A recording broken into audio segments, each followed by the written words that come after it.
कल मैंने आप लोगों को यहाँ तक पढ़ा दिया था सम्राट का शासन, कंपनी का शासन, ये बता दिया था।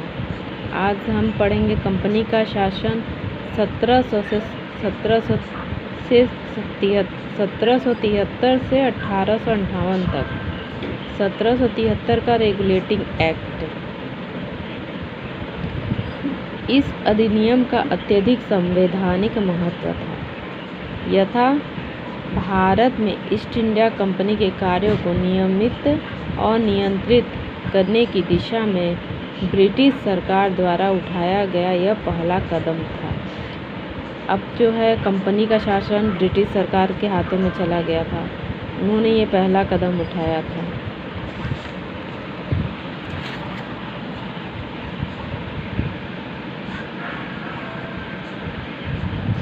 इसके द्वारा पहली बार कंपनी के शासन और राजनीति के कार्यों को मान्यता मिली एवं इसके द्वारा भारत में केंद्रीय प्रशासन की नींव रखी गई। इस अधिनियम की प्रमुख विशेषताएं इस प्रकार थी। इस अधिनियम द्वारा बंगाल के गवर्नर को बंगाल का गवर्नर जनरल पद नाम दिया गया। जो बंगाल का गवर्नर था उसको बंगाल का गवर्नर जनरल बना दिया गया था, पद नाम दिया गया एवं उसकी सहायता के लिए 4 सदस्यीय कार्यकारी परिषद का गठन किया गया। उसके लिए भी हेल्पर का व्यवस्था किया गया। उल्लेखनीय है कि ऐसे पहले गवर्नर लॉर्ड वारेन हेस्टिंग थे। हमारे पहले गवर्नर लॉर्ड वारेन हेस्टिंग थे। दूसरा, इसके द्वारा मद्रास एवं बम्बई के गवर्नर बंगाल के गवर्नर जनरल के अधीन हो गए। जो मद्रास के और बम्बई के गवर्नर थे उन्हें बंगाल के गवर्नर जनरल के अधीन कर दिया गया, जबकि पहले सभी प्रेसिडेंशियों के गवर्नर एक दूसरे से अलग थे। पहले सब अलग अलग थे। इसमें तीसरा बदलाव किया गया था। अधिनियम के अंतर्गत कलकत्ता में 1774 में एक उच्च न्यायालय की स्थापना की गई, जिसमें मुख्य न्यायाधीश और 3 अन्य न्यायाधीश थे। इसके तहत कंपनी के कर्मचारियों को निजी व्यापार करने और भारतीय लोगों से उपहार व रिश्वत लेना प्रतिबंधित कर दिया गया। इस अधिनियम के द्वारा ब्रिटिश सरकार का कोर्ट ऑफ डायरेक्टर्स कंपनी का गवर्निंग बॉडी के माध्यम से कंपनी पर नियंत्रण सशक्त हो गया। इसमें भारत में इसके राजस्व, नागरिक और सैन्य मामलों में जानकारी ब्रिटिश सरकार को देना आवश्यक कर दिया।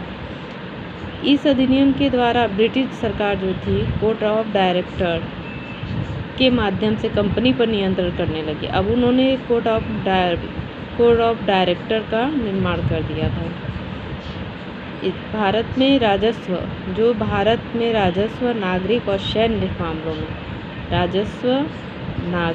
और सैन्य मामलों में जानकारी ब्रिटिश सरकार को देना आवश्यक कर दिया गया। इसके बाद आया 1781 का संशोधन अधिनियम, अमेंडिंग एक्ट ऑफ 1781।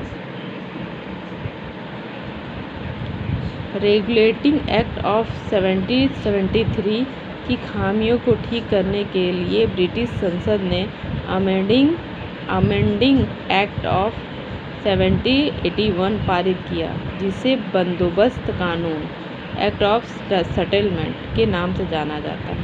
इन्होंने 1771 में एक एक्ट पारित किया था। 1781 में एक एक्ट पारित किया था जो 1773 की खामियों को ठीक करने 1773 में जो भी गड़बड़ियाँ थी, जो भी कमियाँ थी, उनको ठीक करने के लिए इन्होंने 1771 में एक कानून पारित किया, जिसका नाम था बंदोबस्त कानून के नाम से भी जाना जाता है। इस कानून की निम्नलिखित विशेषता थी। आप इसको पढ़ भी सकते हैं, हम आपको ऐसा फीचर प्रोवाइड करा रहे हैं इस बुक का, जो आसानी से आप पढ़ सकते हैं।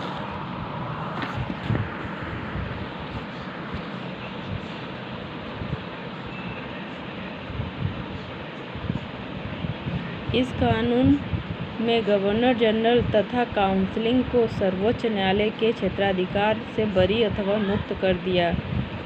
इसके ऐसे कृत्यों के लिए जो उन्होंने पद धारण के कारण अधिकार से लिए थे, ऐसे कृत्य जो उन्होंने पद धारण के अधिकार से लिए थे, उन्हें ये मुक्त कर दिए।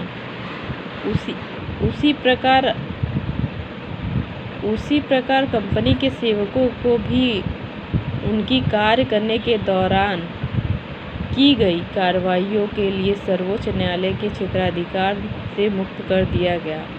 इस कानून में राजस्व संबंधित मामलों तथा राजस्व वसूली से जुड़े मामलों को सर्वोच्च न्यायालय के क्षेत्राधिकार के बाहर कर दिया गया।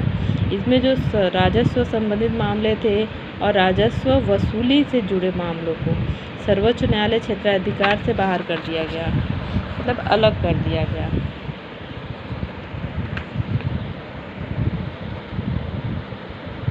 इस कानून के द्वारा कलकत्ता, जो आज कोलकाता के सभी निवासियों को सर्वोच्च न्यायालय के अधिकार क्षेत्र के अंतर्गत कर दिया गया। इसमें यह भी व्यवस्था बनाई गई कि न्यायालय हिंदुओं के निजी कानूनों के हिसाब से हिंदुओं तथा मुसलमानों के निजी कानून के हिसाब से मुसलमानों के वाद या मामले तय करेगा। ये 1771 में ये ठीक किया गया था कि हिंदुओं का जो निजी कानून है उसके हिसाब से हिंदुओं को मिले, जो मुस्लिम के निजी कानून का हिसाब है वो मुसलमानों को मिले, उस हिसाब से उनका इस 1781 का एक्ट है। इस कानून द्वारा यह व्यवस्था की गई कि प्रांतीय न्यायालयों को appeal governor general in council के यहाँ दायर हो, न कि सर्वोच्च न्यायालय में।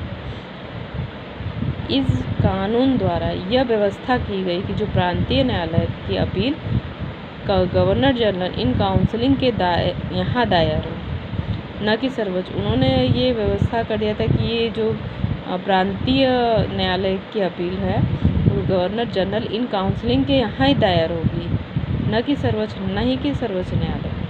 इस कानून में गवर्नर जनरल इन काउंसिल को प्रांतीय न्यायालयों काउंसिल प्रोविजन कोर्ट्स एवं काउंसिल के लिए नियम विनियम बनाने के लिए अधिकृत किया है। आगे मैं आपको कल बताऊंगी 1774 का पिट्स इंडिया एक्ट, जो कि ये भी बहुत ही ज़्यादा पूछे जाते हैं, क्वेश्चन आते हैं यहाँ से। Thank you. हमारे चैनल को सब्सक्राइब करें, लाइक करें।